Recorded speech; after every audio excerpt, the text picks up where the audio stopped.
আসসালামু আলাইকুম রহমতুল্লাহি ওয়া বারাকাতুহু। আল্লাহর হাবিব সাল্লাল্লাহু আলাইহি ওয়াসাল্লাম বলেন, ইযা কানা উমারাউকুম খিয়ারুকুম, যদি তোমাদের সমাজের নেতারা সমাজের ভালো মানুষেরা হয়, ওয়া আগনিয়াউকুম সামাহাউকুম, এবং তোমাদের সমাজের ধনীরা যদি দানবীর হয়, ওয়া উমুরুকুম শুরা বাইনাকুম, এবং তোমাদের কাজগুলা যদি পরামর্শ সাপেক্ষে হয়।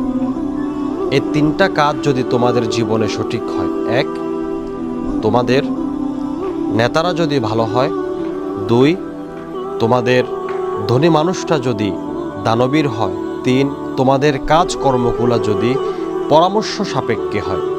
আল্লাহ রসুল বলেছেন, ফাযাহারুল আরদি খায়রুম মিন বাতনিহা, তাহলে তোমাদের জন্য জমিনের পিঠ উত্তম জমিনের পেট থেকে। জমিনের পিঠ হলো দুনিয়া, জমিনের পেট হলো কবর।